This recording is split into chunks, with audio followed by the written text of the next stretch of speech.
the Cybersecurity and Compliance Podcast with Craig Petronella. Learn about the most current IT security threats in ransomware, phishing, business email compromise, cybercrime tactics, cyber heist schemes, social engineering scams, as well as hints and tips from leading professionals to help you prevent hackers from penetrating your network and dropping ransomware or malware payloads. This podcast will arm you with the best info to defend your network against the latest cyber crimes. Don't forget to like and subscribe. And now, here's your host, Craig Petronella. Okay, unless you want me to pause it and then you can start from your side. Yeah, I'm going to start it here. Okay. All right, now I see that you're recording on your side. Welcome, everybody. Thank you for taking the time out of your day for our Lunch and Learn on how to learn about how to protect your kids and yourself online. My name is Craig Petronella. I'll be your host today.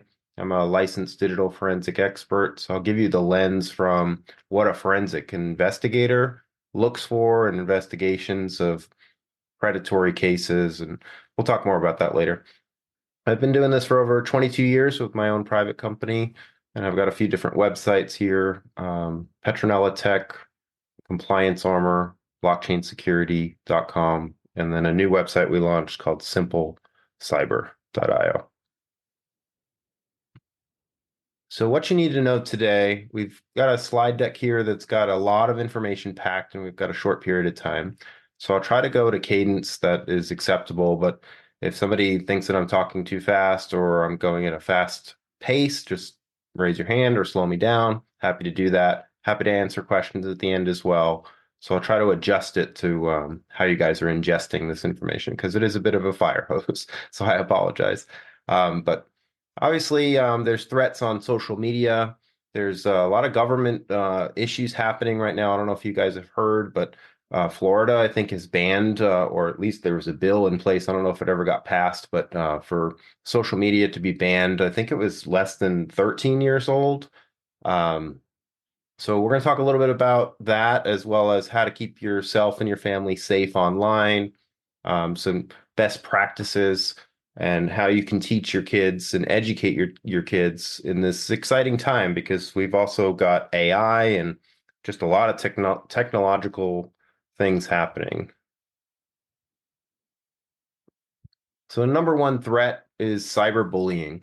So cyberbullying is basically the use of any kind of digital technology. It could be just text messaging, iMessage, social media, any kind of online platform. It's been around forever, sadly. But basically, it's the either adversary, cyber criminal, or whatever on the other end, just harassing and intimidating. It happens on social media a lot, sadly. It can really cause depression and suicidal tendencies for kids, especially at a young age.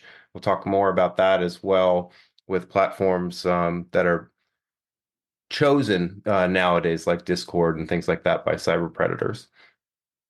You can help your kids by encouraging open communication, trying to allow them to embrace technology in healthy ways with the family, so that it's not like in their bedroom, for example. I wouldn't recommend something like that. Oh, looks like we got somebody joining here. Yeah, I just admitted. So okay. Yeah. So we're going to teach you a little bit about how to identify if there's a situation and how to block or report cyber bullies, or signs that you can look at or look for. Proactive steps to educate and communicate as well. So online predators are individuals who use the internet to exploit and manipulate others, typically targeting children and adolescents for grooming, manipulation, and exploitation. The consequences can be severe, like we talked about: depression, long-lasting psychological impacts, physical, emotional, suicidal tendencies. So protecting your family from these predators requires a proactive approach with education, such as security awareness training, communication, and monitoring. And we'll talk about different technology tools that you can use in your household as well. So inappropriate content can vary widely, but generally it's not suitable for children. There could be violence, there could be other harmful pictures, words, etc. And kids can stumble upon this content through unintentional means. Even YouTube has a version for kids, but it's not perfect. It does use AI. It's not policed very well. So I don't recommend just giving a kid a laptop or an iPad, for example, and saying, oh, you could just use YouTube Kids. It's not perfect enough. And there's just been a lot of mistakes. That's just an example. But real life consequences of interacting underscore the importance of supervision and fostering that open communication. This is why I recommend not allowing devices unattended or quote unquote policed or monitored, because it just makes it really difficult as a parent.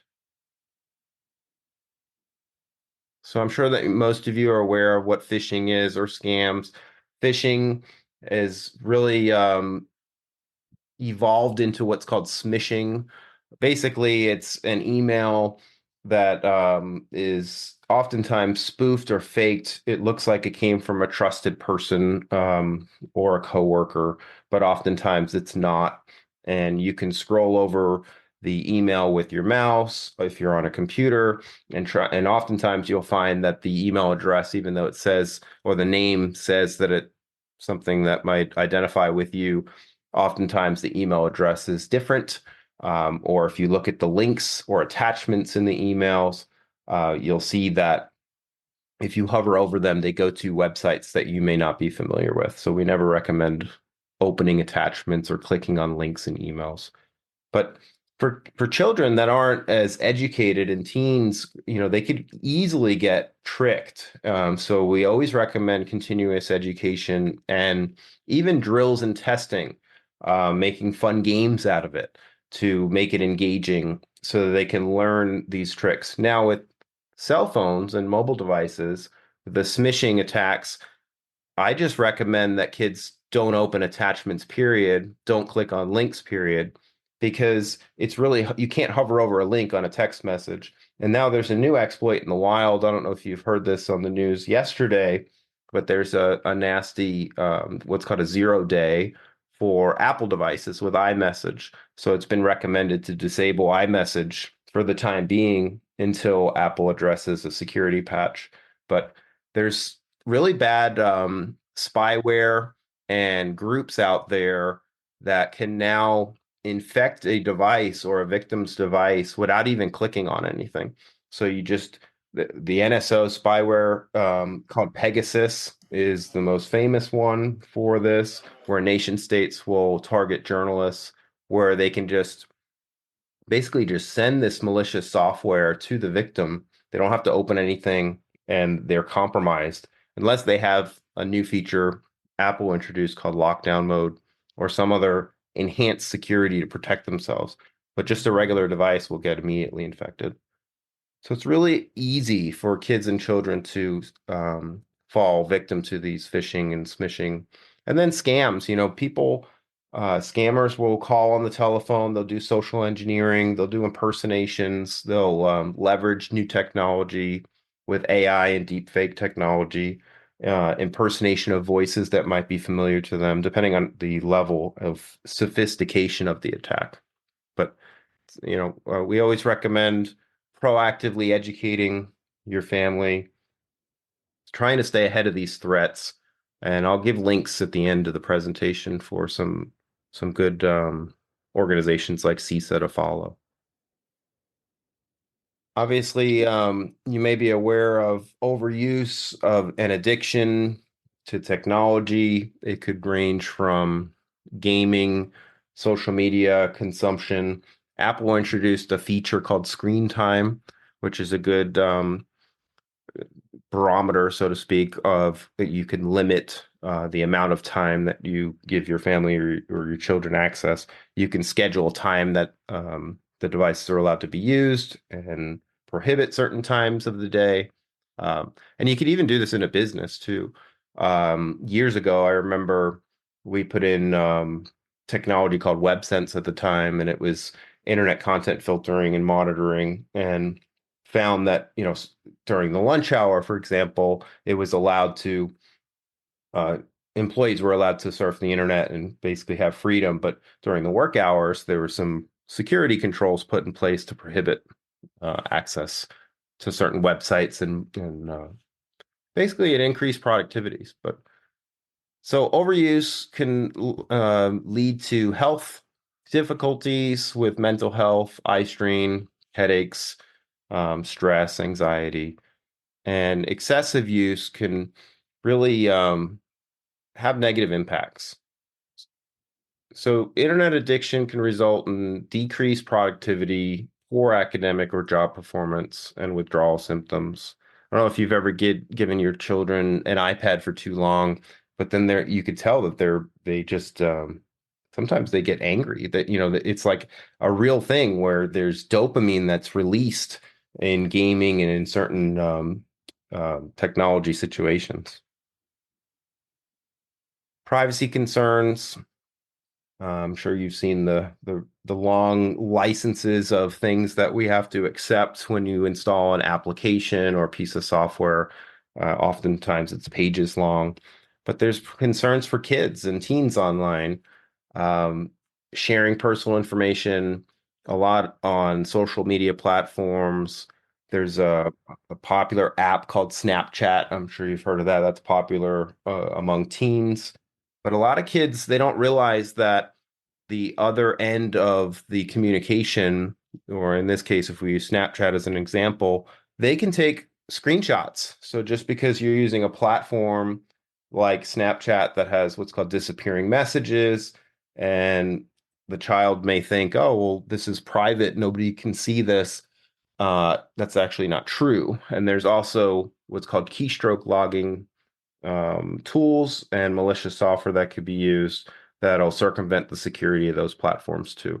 So basically, if it's online, it's online forever, and we need to teach our kids that way. So children, they might not really fully understand that there could be such negative impacts from using some of these platforms. So it's important to go back to the education and not teach them to don't use your real name. Try to use an alias when you're online. Don't give out your address or your school that you go to, or photos. You want to really try to teach them to be restrictive on any information that they share, and don't even post about, hey, I'm going on vacation, or um, you don't want to invite criminal or just issues from happening to that you could be profiled. Privacy settings, a lot of the platforms do offer privacy settings where you could control certain restrictions that they can be properly configured. Um, they're not that great and they don't always work all the time, but for what you're given, definitely explore and educate yourselves on the options that you have at your fingertips. Cybersecurity threats. We talked about don't click on suspicious links, but kids, they may not know any better and they may click on these links. So we need to teach them to not click on links. I don't even recommend answering the phone live anymore because there's so much AI and scamming going around now, and robocalls. So you can certainly filter your phones. There are apps called Robo Killer. There's a Robo Killer app, and there's a couple other apps that exist that'll help filter your phone calls for you. Malwarebytes makes a really good filtering solution. So those could be options to help with this. You could do it manually, of course, as well. But you don't want to ever click on pop-ups. Oftentimes, pop-ups will lead to malicious websites, and that's how you'll get malware and bad stuff on your computer system, like viruses, spyware, etc. Got to be careful with the personal information. Again, children may not realize that they're sharing sensitive information. Home address, never share passwords, financial details. You never want to put your household at risk. Kids may also not really understand cybersecurity best practices, using unique software, passwords on different don't reuse passwords. Try to use what's called an encrypted password manager. Kids might not realize that it's actually really risky to use the free internet at like Starbucks, for example. You don't want to do that because there could be somebody on that network that could sniff out passwords that are saved on your computer. Like, for example, if your computer checks for new email or something like that, that's how your password can get compromised. So you want to try to use a VPN to protect yourself there. What was the filtering solution that you mentioned for phone calls? There's two. There's what's called RoboKiller is one app, and then there's another one called Malwarebytes, Bytes. Thank you. Thank you. Yep. So social media consumption, obviously you're aware of Meta, Facebook, Twitter, LinkedIn, all these social channels. Um, they they kind of create a culture where kids can almost feel like they can get persuaded in these social platforms, and you just got to be really careful with monitoring what they're allowed to do and what they're not allowed to do. There's a good program called Bark. I think Grace uses Bark for a lot of their management. I like that software because it really can filter and monitor your child, what they're typing. And I'm not saying that you need to completely invade your child's privacy, but you want to try to use something or a platform like Bark that can trigger keywords or things that might look like cyberbullying, or maybe you have keywords in there where an address or something would put a filter in there, and then you'd get a notification to kind of just peek in to see what's going on, to see if this is leading down to something bad happening. But obviously, social media is been under heat recently with Congress, with the impacts on kids' self-esteem and their mental health. So that's why certain states like Florida are introducing those bills to ban it for young children because of the influence that it has. So cyberbullying is probably the number one risk on social media, where a lot of predators will hang out there on Facebook Marketplace, try to trick people if they're buying or selling something, um, and also just kind of trolls that are just looking to pick a fight, and try to rope people into the conversation, and then it just becomes a banter and gets out of control really fast. Other platforms that are newer that you may not be aware of are called Discord. Discord is an app that was popular with gamers. It does have some good pieces to it, and it does have some real world function. However, recently, cyber criminals have been lurking in the platform of Discord, and there was actually a few weeks ago a really disturbing article that was published in the Washington Post about how Discord was the platform chosen by terrorists to persuade young kids into suicide. And it was really, really depressing and eye-opening article, um, that is just, it's horrible. So as parents, we need to do more to educate our kids and make sure that they're not using platforms like this and getting roped in by somebody that they think could be different on the other end. Maybe they think it's a friend, but it's not. So obviously, privacy concerns that we talked about, negative impacts on their self-esteem, depression, loneliness, etc. Craig, can I interrupt? This is Lisa McCarthy, and I'm sorry, I'm a STEM teacher, and these are lots of things that we talk about in 7th grade. And just for any parents out there about the Discord thing, Sure. students are absolutely talking to people they have no idea who they are. And when we have that discussion in class, it scares me that, I mean, they are very naive and they really need parent overwatch and supervision, and even not just Discord, but with other gaming systems where they can chat online in games. These students are telling all kinds of things that they shouldn't be sharing with people that they have no idea who they are. So this is like really serious. And I just want to emphasize how serious that is, because I hear it all the time here in the classroom. Yeah, and you're absolutely correct. And it's not just Discord, it's everything, right? But Discord seems to be the platform of choice recently. But you're absolutely right. I don't recommend allowing kids to accept friend requests, even from a game that they just played a Mario Kart with or whatever. If they don't know the person on the other end, there's really no reason to accept a friend request. And so it goes back to business too. Like there's a lot of laws called KYC, or know your customer. But bringing that home with Discord, you shouldn't be talking to somebody that you don't know. We were taught it when we were growing up, you don't talk to strangers, right? So it's no different online. But I think kids are less strict with it because they don't feel that. I think they just think that it's harmless, but it actually could lead to persuasion, and it could lead to bad things happening. And that's where the trafficking and the profiling and the predatory behaviors can rope them in, and that's where it gets really bad. But you're absolutely right, and that's what we need to do as parents, to police that and better educate our kids around that. That it's not necessarily that you can't use Discord if there's a legitimate use case for it, but if you can't see or have the capability to monitor your child, then consider using something like Bark or some other type of software like that on the device to help, not a substitute, but to help aid the parent in, hey, look, this could be, so here's some keyword triggers that you can. So if you're at work, for example, you can get notices and alerts and things like that.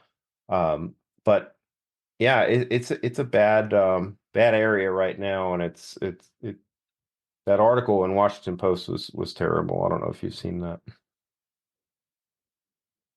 We got a lot of questions coming in the chat, and at the end of our presentation, I think we're going to reserve some time to kind of ask you guys and get some parent feedback about what their biggest concerns are with their children online, and maybe even talk about things that you guys are currently doing now, and give some remediation suggestions. Yep, absolutely. I'll try to pick up the pace a little bit and then have more time for questions. We talked about, obviously, privacy concerns, inappropriate content. There's actually devices. There's a Gab phone, for example, GABB. I know a lot of young kids and tweens or approaching teenage years want a phone. Everybody wants an iPhone or whatever the latest Droid device is, and that's fine. However, if you don't have the monitoring and the knowledge, know-how, and education to properly lock down that device, that could be a gateway into some really bad things that could happen. So the Gab device is actually pretty cool. It's a lockdown Android phone, and it does have filtering software that it comes with, and it's using really the approach of, there used to be in the technical world the whitelist, blacklist, or the allow list, block list. So by default, the phone has limited functionality, and some kids don't like that because they can't install their favorite app. It has to be approved, and there's only a select number of them that are vetted and tested and approved. But that does help the parent, though, because if you take an allow only approach, or a block only and allow only a certain list of applications, it makes the parental control and monitoring of the device and your child easier, because you have less things to pay attention to and watch. But you still need to watch the apps that are allowed, for all of the above that we're talking about.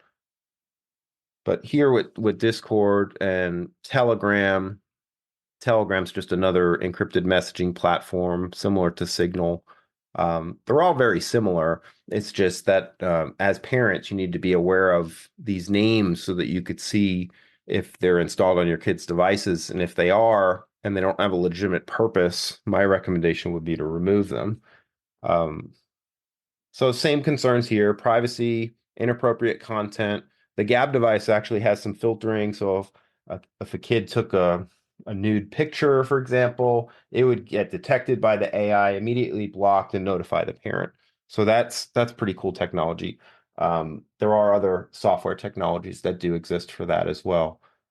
Cyberbullying and harassment, again, malware and phishing, where they can put infected links on these platforms to either rootkit or get deep access into that device to compromise it and capture sensitive information on it. We talked a little bit about the Washington Post article where the young kids are, and this is still happening. This is why this is really bad, and that parents should know about it. Because a lot of parents do think that these apps are safe, and they do think that a lot of these games are safe and things like that. But if there's predatory behavior happening, and conversations on the game happening that you're not or have no knowledge of, that part could lead into bad things. So it's not necessarily, so for example, if your kid's playing Nintendo Mario Kart and they get a friend request and you don't know who that friend is, but they accept it without your permission, and now they have a conversation with this other person, and this has been going on for months, the predator oftentimes will move the conversation off of that platform, in this case Mario Kart, to something like Telegram, Discord, Signal, or other more secure method of communication to continue that conversation, and then continue to groom them into sometimes self-harm or violent acts. Sure, you guys are aware of a lot of the TikTok, the contests and the things that they do there. They do similar things here on these platforms. So this is where it becomes where the parents don't have a lot of knowledge of these platforms, and sometimes the conversations go unsupervised.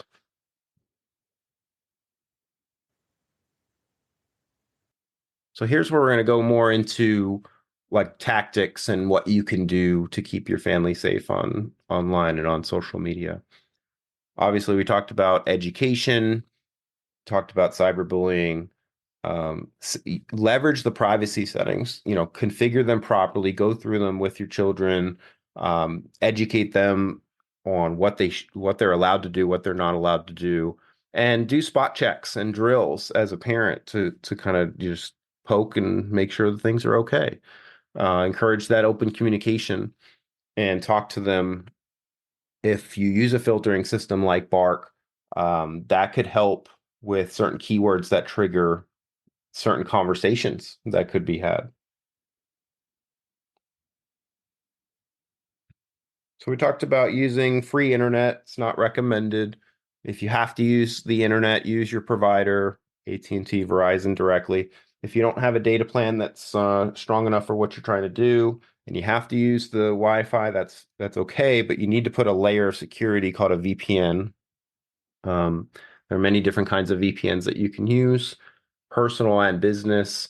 I know Proton and Nord are some popular ones for personal, and then there's different business ones as well. So security training, security awareness training,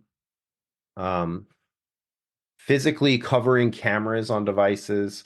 That's a real thing. I don't know if you guys are aware, but Zuckerberg, he was this was years ago. Do you remember this, Blake, when he had like it was either electrical tape or something on top of his camera?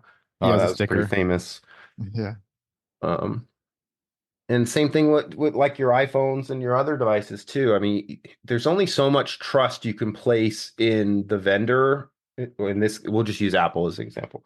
Apple's generally great with security, and arguably can be one of the leaders in security for mobile. However, you can't just trust, okay, Apple's got everything secure for me, and I need to do nothing. There's what's called the shared responsibility model. And while in this case, Apple has provided great security tools for the users, it doesn't mean that Apple's doing everything for you. As a user of the technology, you need to educate yourself and learn about what options you have, and then the pros and cons of it.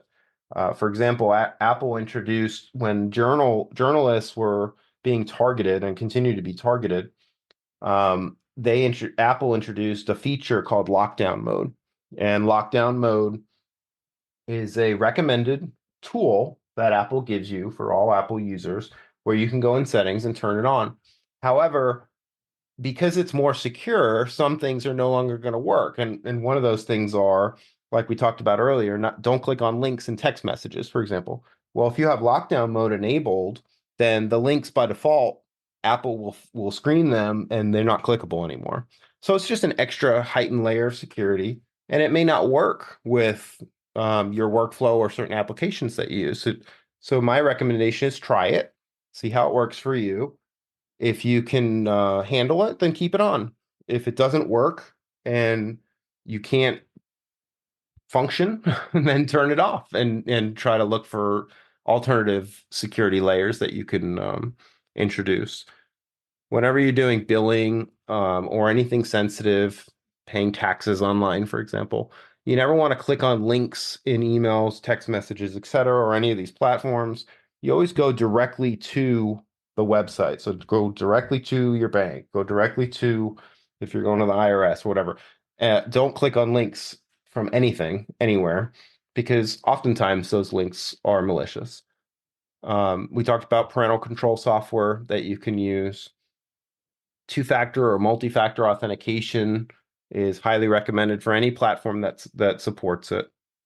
And any platform, including Apple, Microsoft, Google, always back up your data separately. Don't trust those platforms to do that for you. It's typically not included in add a scope. So for backup of your kids' photos or important information, have a separate backup plan and backup system. So some tools that we talked about, and some of these we have affiliated relationships where we've negotiated cheaper prices. So when the presentation's over, I'll send the deck over and you can take advantage of that. So Bark, we talked about, is a really good software solution for mobile devices and computers that really will help parents with the monitoring of their children online.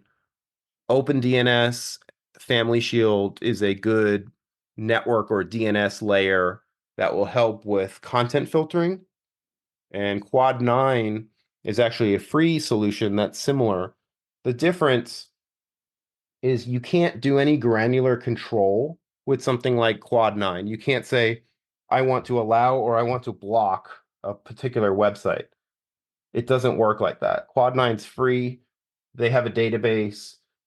What they say is blocked is blocked. So you could certainly try it. Like I said, it's free. It's worth a shot. But if you need more granular control, then you can consider paying for something like OpenDNS FamilyShield, where you do get some granular control. Custodio is another good filtering solution. FamilyLink is one provided by Google. There is some software like NetNanny, which is another similar solution to Bark. And then we talked about screen time. So definitely leverage the free resources at your fingertips.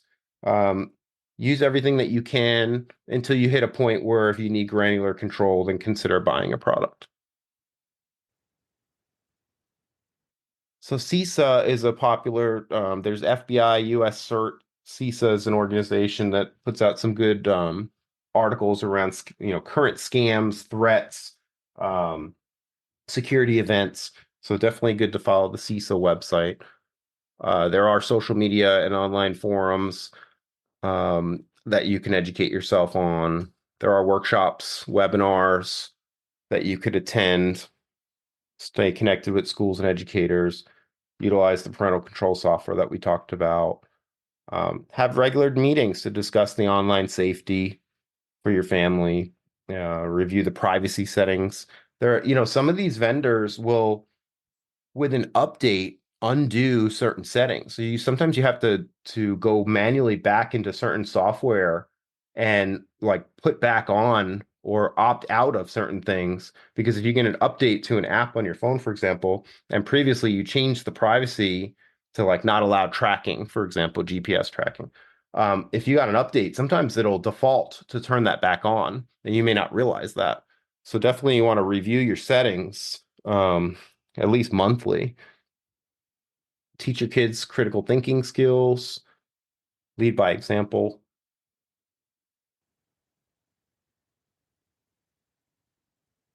Start at an early age, encourage open communication, set boundaries and limits, monitor activity, teach digital literacy, and model positive behavior.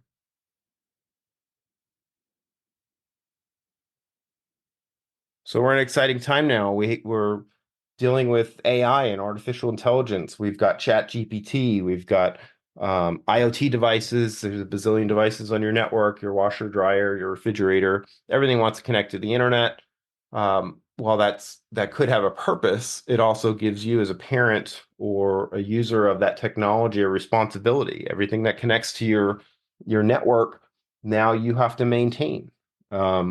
So it's a choice of do you get positive benefit by connecting it to the network, or is there burden? And because certain businesses that we've worked with, they might use like a DVR, for example. We found one company, they actually got hacked because they had an old DVR that they were using as a security system on their network. They haven't touched it in like 10 or 15 years, and it was a cause of an event, a breach. So everything on your network should be monitored. We've got Apple came out with their Vision Pro, got VR, augmented reality. I mean, everything, we're in such an online world now, online gaming, crypto, blockchain. The AI with deepfakes and misinformation is a big problem where scammers are trying to, I'm sure you've heard of this, where they'll call and try to get you to say certain words, and then they record you, and then they put your voice in these AI tools and then create an engine or a model around your voice. And then they use that in social engineering tactics for malicious activity. And then the theft of biometric data, facial recognition. I'm sure you've seen the 23andMe and Ancestry hacks. If you've ever used those things, that information is now out there too. So it's no shortage of our information being out there. So try to stay informed, proactively measure and protect your children. Let's go into questions. All right, everybody. So we've been keeping up with the chats here. We do have 23 people here. So if everybody unmutes at one time, it might not be a fun experience for all. There is an option to raise your hand. And if you guys raise your hand, we can bring you up. You can ask Craig a question directly. And we can go from there.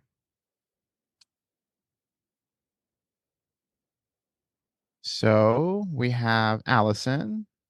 Hi, thanks for this information. None of my kids have a personal device yet, but what would you recommend of some of those monitoring softwares? Let's say I were to buy an iPad, what should I start with in terms of some of those recommendations and monitoring? Yeah, so I would start with the Bark solution. That'd be a good one to put on there. And then create some boundaries and rules around, when can you use the iPad, and then go through that with your family, what works best for you as far as, times that you can monitor activity. I would definitely use one of the filtering, like the Quad 9 you can try for free, or the Cisco Umbrella software for internet monitoring and control, web filtering. I think those would be a good start. Thank you. You're welcome. Anybody else with questions? There's not too many hands raised. I know this is a lot to take in, so we're trying to make it as digestible as possible. I'm sure there's a lot of questions. Please don't be shy. Lisa? Sorry, I couldn't find my raise your hand button. That's okay. No, thank you. Thank you for coming on. So I have a question about the VR headsets. I Sure. know, like the Oculus, those sorts of things, they have in the past and may still require social media account connection to use them and track metadata, that sort of thing. Have you seen that actually happening? And then my other question, because we would ideally like to use something like that in the classroom, but haven't yet because of those reasons. Have you seen anything that can be used as a standalone device?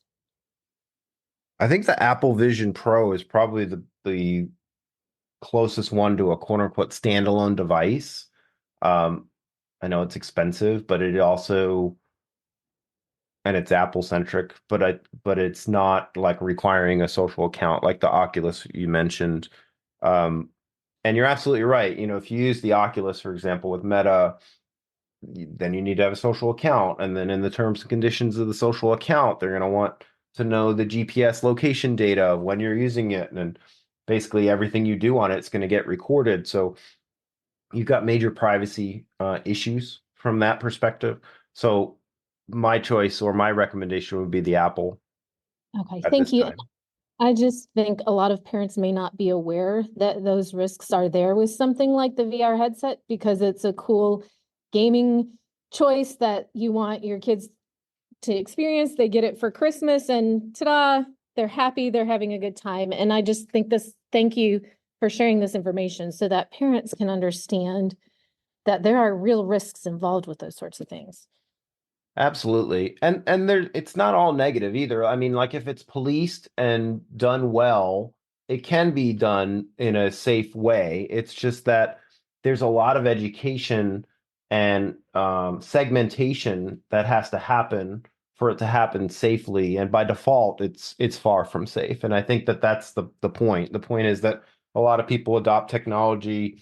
It's exciting, it's cool, it's the new thing, especially with AI. But where there's good things that can happen, there's also it can be used as a tool for bad things to happen. And you brought up a good point with the social media and the connection for GPS data and location data. I think most people don't even realize that when they use an app like Facebook, for example, by default, that app, I don't know if you've ever had a conversation and then seen ads that were something similar to the conversation that maybe you're talking to your husband or your wife about. I mean, that's pretty creepy, in my opinion. But you're signing off on that when you use that app. And a lot of people don't realize that. Thank you for that answer. We do have another question here from Mr. Michael March. Please unmute and go ahead. Hello, thanks for the presentation. Could you talk about hotspots a little bit? Like if you're using your iPhone as a hotspot for remote Wi-Fi, does that provide a VPN function, or are there other more sophisticated hotspots you'd recommend to provide more of a firewall type function? So a hotspot, you can turn your phone, if you have like an iPhone, for example, you can enable what's called a hotspot feature, so that other devices can then connect through your phone and get to the internet, for example. So there's that function or feature, and then VPN is a separate layer, a security layer called a virtual private network. And so, for example, I think what you're asking is, so let's say you have an iPhone and you connect the app on the iPhone. We'll just use an example called Proton VPN. So let's say the iPhone has an app called Proton VPN that you've installed, configured, you have an account. You can enable that VPN connect. It'll say connected and show that it's working. And then you can go in settings on that iPhone and turn on the hotspot. And then devices that connect to your iPhone or through your iPhone and out to the internet will then have the VPN connection. Does that answer your question, or are you asking for like different recommendations for hotspots? That kind of answers my question. What I was asking is how much of a layer of security does a hotspot provide as opposed to using a public Wi-Fi in a public space like in a library or a hospital. Oh, I got you. Okay. But you kind of answered my question too. You're saying you need to get a real good layer of protection, you need to link a VPN to your hotspot. But Yeah. So using the example I gave with an iPhone, if you have a Proton VPN, for example, connection, an account, and you start that up. That gives you the extra security layer, and then also encryption. And then you can turn on the hotspot feature so that other devices can connect through your iPhone and get a secure connection. That configuration is much, much more secure than free Wi-Fi at Starbucks. It's way more secure. And the reason why is you are controlling a couple of aspects of security. Number one, you're controlling, in this case, the VPN layer. Number two, and you're also controlling the additional security layers and configuration of that VPN on your device. Number two, you're controlling the password and who can connect to your iPhone device. Right. In this case. So you're controlling all of those aspects of security. Whereas when you go to Starbucks and you use the free VPN, or I'm sorry, the free Wi-Fi, for example, you don't know who's on that network because you don't control it.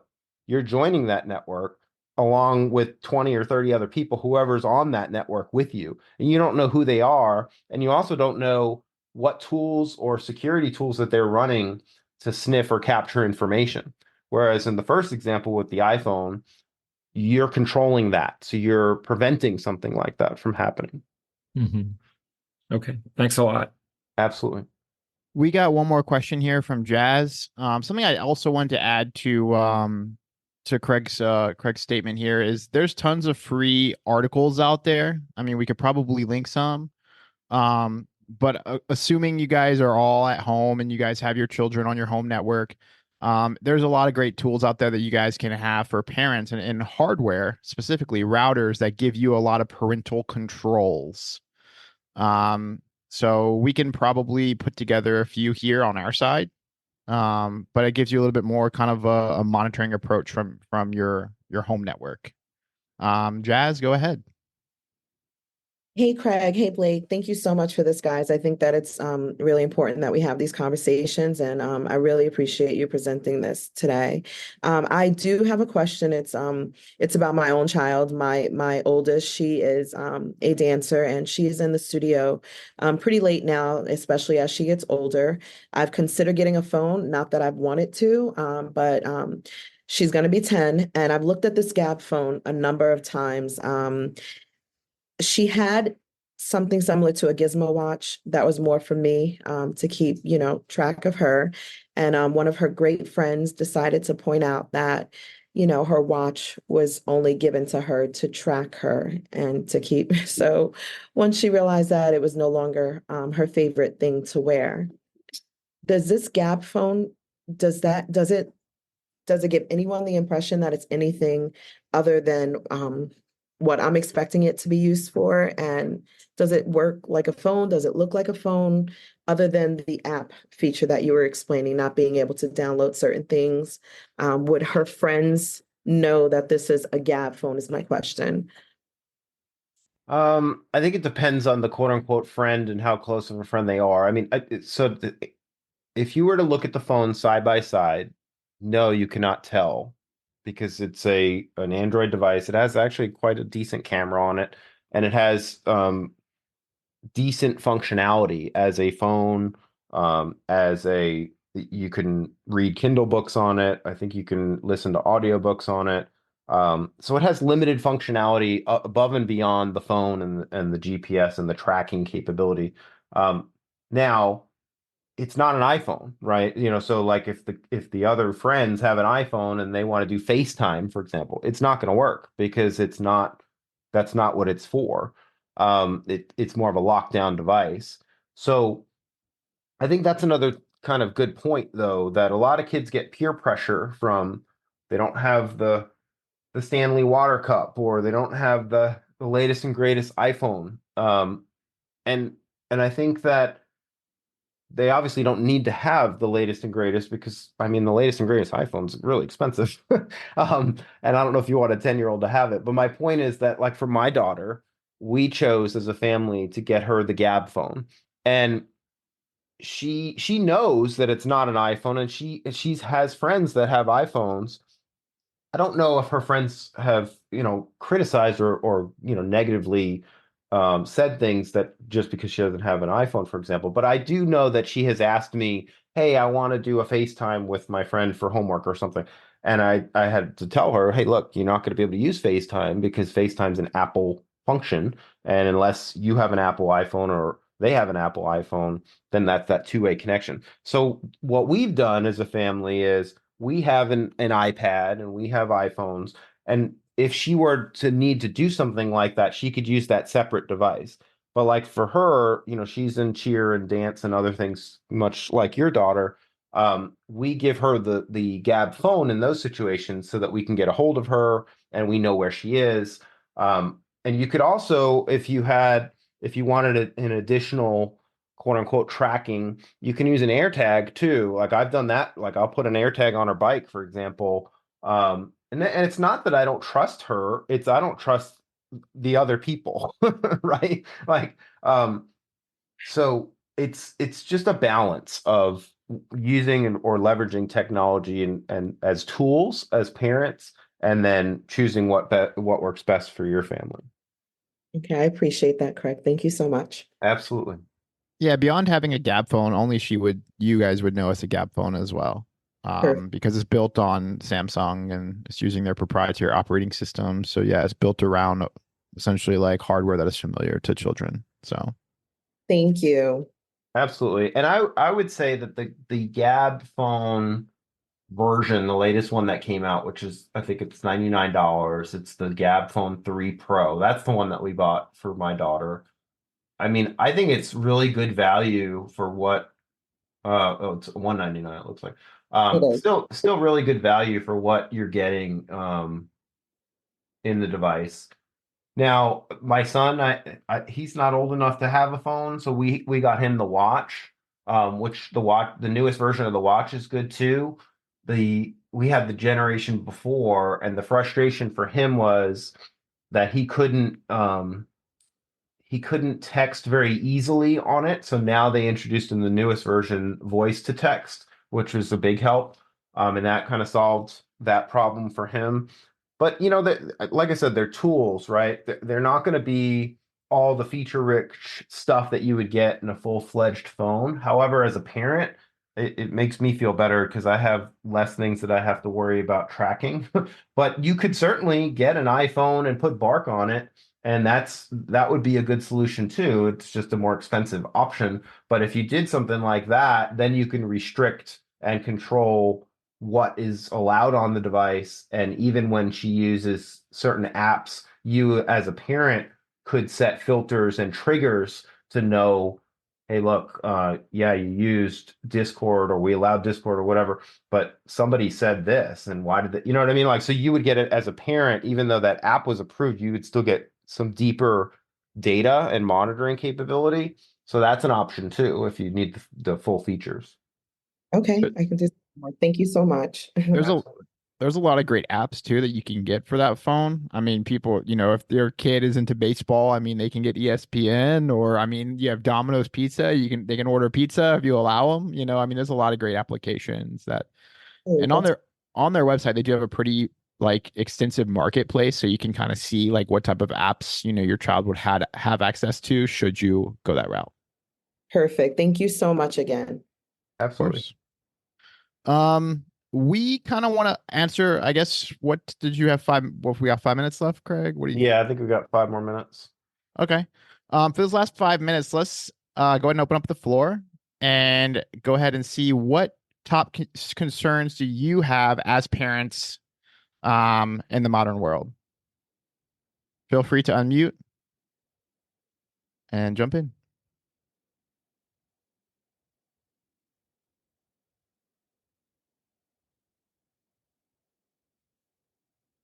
Crickets. Everybody must be super secure. That's right. Ashley, go ahead. Yes, I got a question, and it's just a growing thing. So I have a 7th grader, and he recently helped buy himself a used iPhone. So we monitor it using screen time, and I use an iPad to control it and take a look at it every day and things like that. But I am of the mindset that he's 7th grade. This is just like conversations with his friends are just to me, even though they're through iMessage, I should be able to hear them just like if they were in another room playing. So I tell him, I will occasionally read your text messages. I don't think there's anything wrong with that. It's part of my job to make sure that you're not being exposed to anything you shouldn't be. This isn't like you guys being home alone with a group of boys. I wouldn't probably do that at your age either. So, I do come across, though, in these iMessage groups with his friends where some of the other parents don't monitor their kids' conversations, and there's been some pushback about like, oh, well, that should be private and amongst them, and I don't want to hear what my kid may or may not be saying on these conversations. And I obviously disagree, so I take different steps. But I don't know if there is, I don't know, is there like support for one thought versus the other, or something that I can kind of utilize to help show why I believe that it's not a violation of their privacy, but instead me being a helpful, healthy part of introduction of these sorts of things? Yeah, it's a good question. I think that it's really what works best for you and your family, right? I don't think there's really I think what you're doing is fine, and I don't see a problem with it. But as far as unfiltering it on the other perspective, I think it's too risky. Like, knowing the other side, like seeing what we see and seeing the crime and how kids get lured in through these platforms that seem innocent. That's why we're recommending education and monitoring of some sort. And how far you take it or not take it is really personal preference.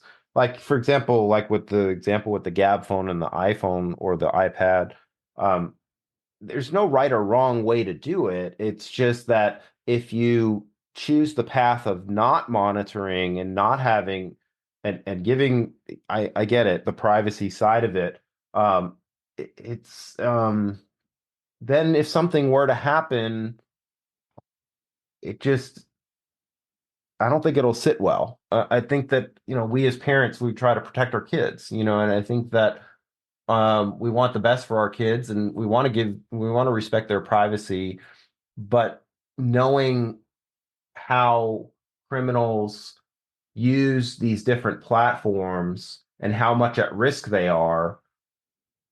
I mean, I'll just give you a different analogy. It's like if you have a young kid that's maybe 9 or 10 years old, would you park far away in a Target parking lot and let them, like, you sit in the car and take I'm just a fictitious example. You're on the phone and say, yeah, go to Target or whatever, but then the kid gets snatched by a trafficker, they're out in the open kind of thing. Or do you walk the child into the store and be with them next to them? You know what I mean? Like, so there's different perspectives and there's different ways to handle that.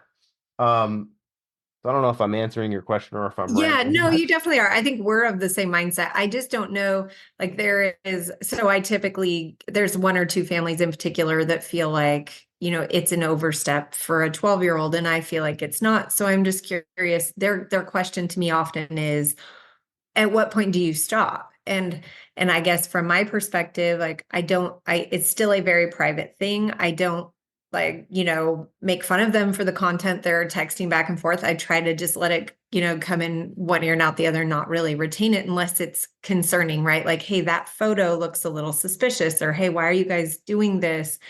This is probably perceived as bullying to your other friend, or things like, just to try to help guide and put guardrails up. But I assume at some point you do have to let go of that. Are there any just kind of like, is there I feel like there's a mental preparation that's happening by us helping guide them at a younger age. And then at some point you let go of it, hoping you guided them. Is there, I guess I was just looking for, is there kind of an industry standard of like, hey, keep looking for a little while until they're maybe, X age, and then they're mentally capable of handling a little bit. I don't know if there's really a quote unquote industry standard yet, because everything is so new and there's just not a lot of frameworks around. But I'll give context to like the business case. Like back in the late 90s, in the workforce, the workplace, there was the big big brother effect of employees should be able to do what they want to do on the computers at work. And then there was the fight against the business owners of, well, no, you're on paid work time. You shouldn't be able to do what you want to do. It's our device. And there's still that balance and argument today, right? Like how much monitoring of employee activity is too much, and does it ever stop?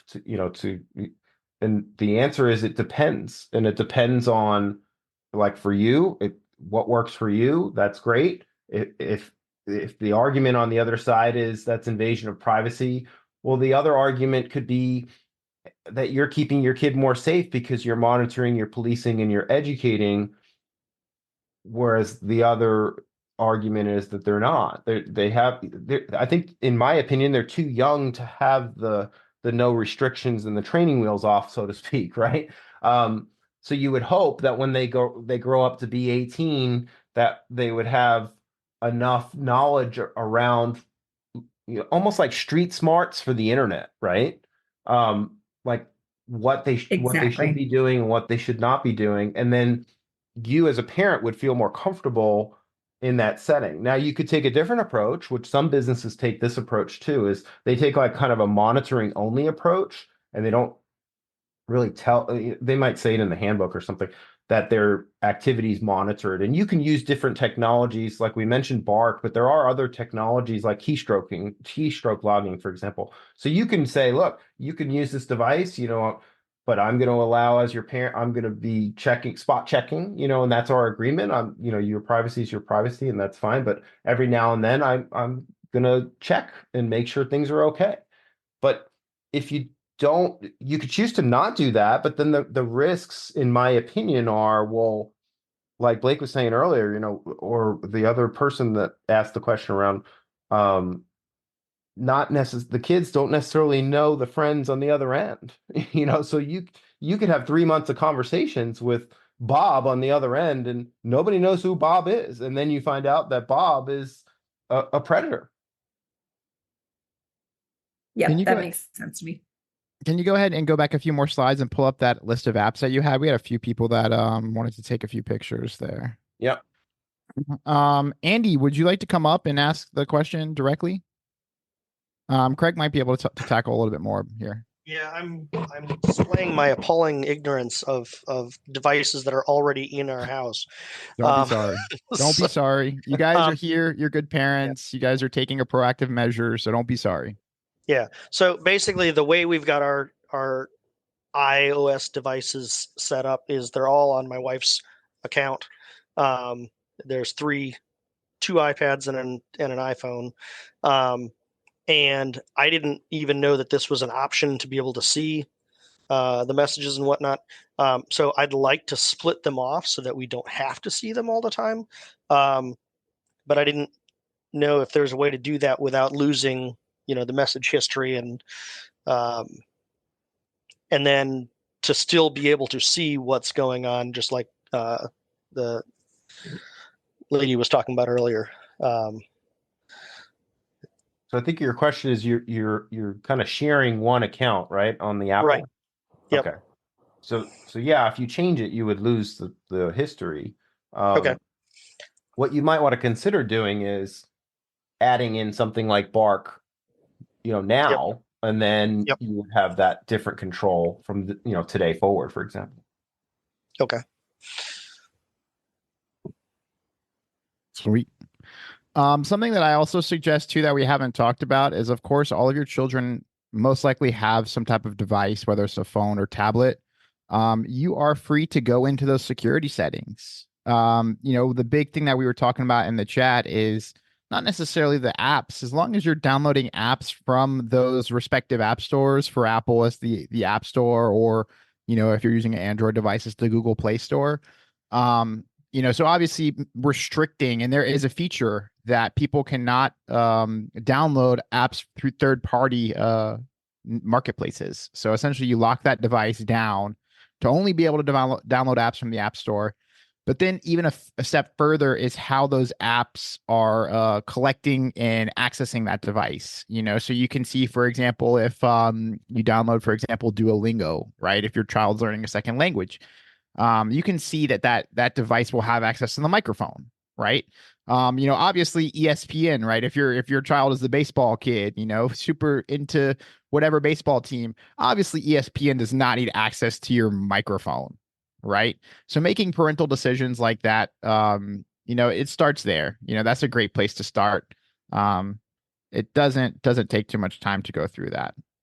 Yeah, that's a good point. And the same with location like data. So GPS location data, you may not want to allow that for certain applications. There's no reason why the app needs to know where you are or where the device is at all times, for example. Yeah, especially for app specific. Like, why would ESPN need to collect your child's location, right? The weather makes more sense, right? And then obviously be in mind if you do turn off some of those privacy settings, the geolocation settings, if you're using your iPhone or whatever as a Find My to track your child's movements, obviously be aware that turning that capability off, the geolocation settings on the phone would disable that.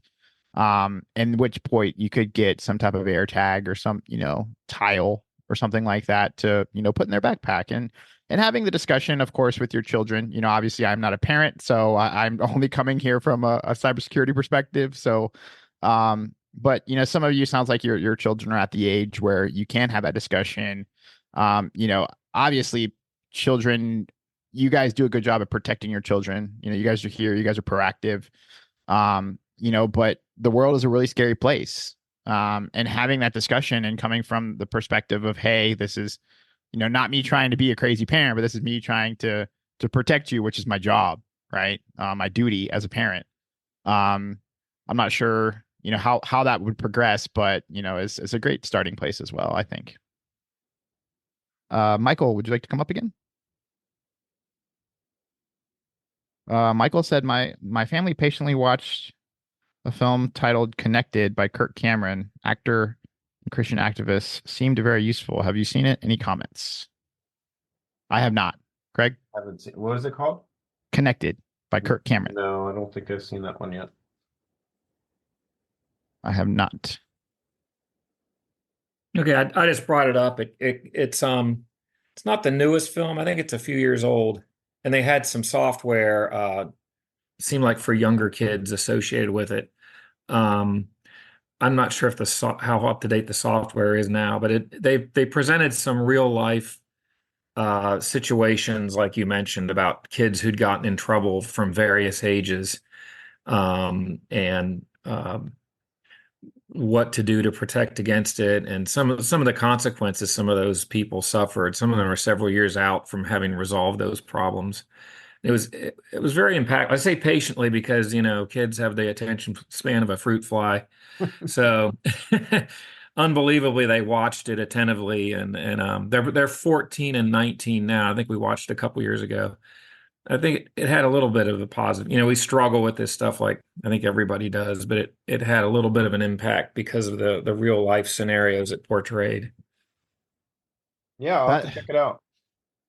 That's always scary to think about it. It's really hard for me. Obviously, like I said, I don't have any children, but I do have a wife, and obviously, I'm in the industry, the cybersecurity industry. Obviously, I've been working here for now, I think 4 or 5 years, but I've seen a lot in my time here, and it's definitely opened my eyes as to how I use my device. How I use my computer, even of course my wife. How she uses her device. Because a lot of people who aren't aware just use their device mindlessly, right? They're scrolling through Instagram, they're doing this, and so it's opened my eyes a lot. And so yeah, the fact that you guys are here is awesome, that you guys are actually taking interest in how your children are using their devices, protecting them. The intent is there. That's a great motivational perspective here. So you guys are taking interest, you guys care about your children, you guys care how to protect them. You guys realize it's a scary world. So, yeah, I just wanted to salute you guys. Oh, awesome. The only thing that we didn't talk about was the Faraday bag. I don't know if you want to, we maybe talk about that, but a Faraday bag is basically a bag typically made of foil or some type of metal that will foil communication. So like, for example, if you wanted to really make sure that your device is disconnected and not able to be spied on through either a malicious software application or whatever, you can put it in a Faraday bag and have safety there, so that there is a purpose for that. It's the same for key fobs on your car, to prevent car theft. The latest car thefts are with repeater devices hopping off of your. So most people, like at home, before they go to bed, they hang their keys on a hook or something, and it's typically pretty close to the vehicle in the driveway. So Faraday bag is a great solution to drop your keys and stuff in it at night, or whenever you don't want anybody else to have access to bounce a signal off it. That's another, quick kind of thing. That's a good security practice. But yeah, we're a little over on time. We should probably wrap up. Yeah, I was just saying that. If you guys, I just want to give you guys one more opportunity. There's been a lot of quiet people out here. This presentation will obviously be sent out. It is being recorded, so you guys can rewatch it. If there's any questions that you guys have before we depart, here is your final opportunity.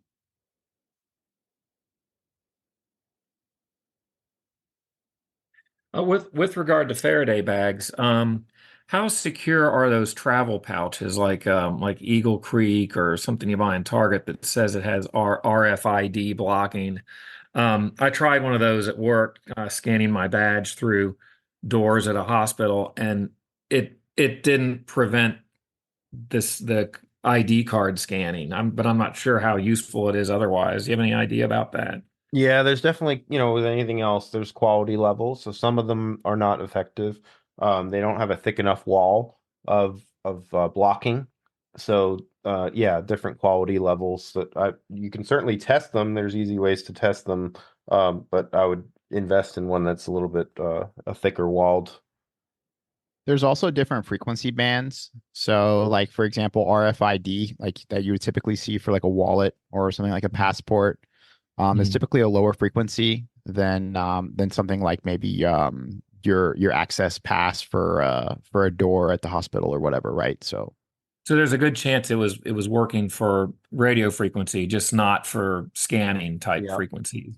Yeah. Okay. Yeah, and there's tons of ranges of frequencies that these devices pass. Like ultra high frequency ranges can be from anywhere from 300 to 1,000 megahertz versus a low frequency range would be 400-ish, right? So and up. So it just depends on the type of device you're trying to block, and the frequency ranges that it passes. But a lot of times those badges, for doors and access points are designed for higher frequency ranges. So so yeah. Okay, thanks a lot. Yep. Well, thank you guys. I appreciate it. Thank you everybody for attending. You guys are super awesome for attending. Obviously, we are at your service. If there's anything you need from us, let us know. We are getting ready to launch a new product with Simple Cyber, which is going to be $100 a month per endpoint per device, which essentially would allow us to put our security software on your device, which essentially would stop any type of access intrusion, anything like that, getting ready to roll out. So stay tuned for that, and we will see you guys on the next one.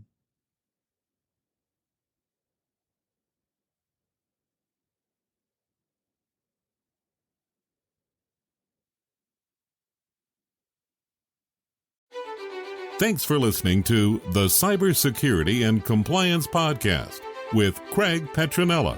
For other episodes and more information, visit PetronellaTech.com. Also visit our other websites, ComplianceArmor.com and BlockchainSecurity.com. Don't forget to like and subscribe. Thanks for listening, and stay secure.